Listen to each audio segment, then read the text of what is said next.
சடாரியின் மகத்துவம்.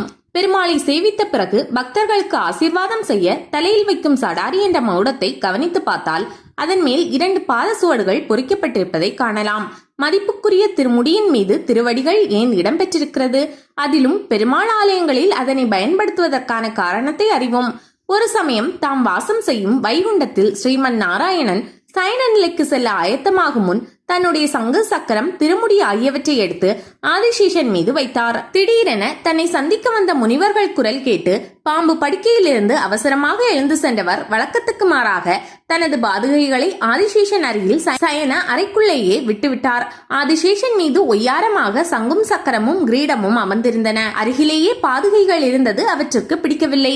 அவை பாதுகைகளை பார்த்து கோபத்துடன், கௌரவத்தால் உயர்ந்த நாங்கள் இருக்கும் இடத்தில் தூசியிலே புரளும் நீ எப்படி இங்கு இருக்கலாம் என கேட்டன.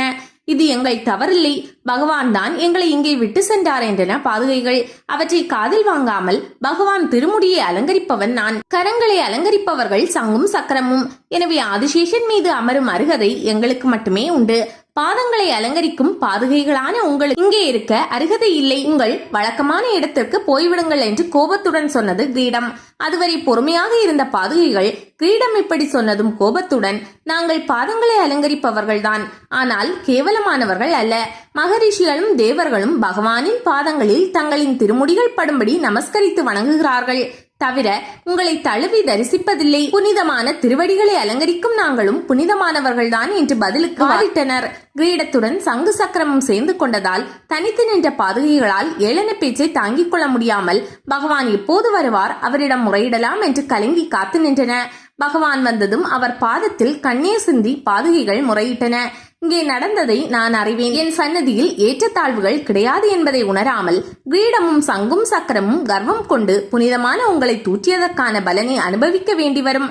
தர்மத்தை நிலைநாட்ட ராமாவதாரம் நிகழும் போது சக்கரமும் சங்கும் என் சகோதரர்களாக பரதன், சத்ருக்னன் என்ற பெயர்களில் அவதரிப்பார்கள்.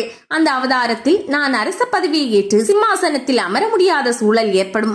அப்போது இந்த திருமுடியை சிம்மாசனத்தில் வைத்து அதன் மீது பாதுகைகளான உங்களை வைத்து சங்கும் சக்கரமும் 14 வருடங்கள் உங்களை பூஜிப்பார்கள். அவரவர் வினைக்கேற்ப அவரவர் தேடிக்கொள்ளும் பயனிதி என்றார். அதன்படியே ராம அவதாரத்தில் அவரது பாதுகைகள் சிம்மாசனத்தில் அமர்ந்து ஆட்சி புரிந்தன. திருமுடி ஒரு வகையில் உயர்ந்தது எனில் பெருமாளின் திருப்பாதங்களை அலங்கரிக்கும் பாதுகைகளும் மற்றொரு வகையில் உயர்ந்தவையே. இன்னும் சொல்ல போனால் பாதம் பற்றி சரணாகதி அடையும் விதமாக நமது பார்வை பெருமாளின் திருப்பாதங்களையே முதலில் நாடும். பாத சுவடுகள் தாங்கிய சடாரி என்னும் மகுடத்தை நம் தலையில் வைத்துக் கொள்ளும் போது நம்முடைய நான் என்னும் ஆணவம், அகங்காரம் அழிய வேண்டும் என்பதே சடாரி சாத்தலின் பின்னணியில் உள்ள காரணம்.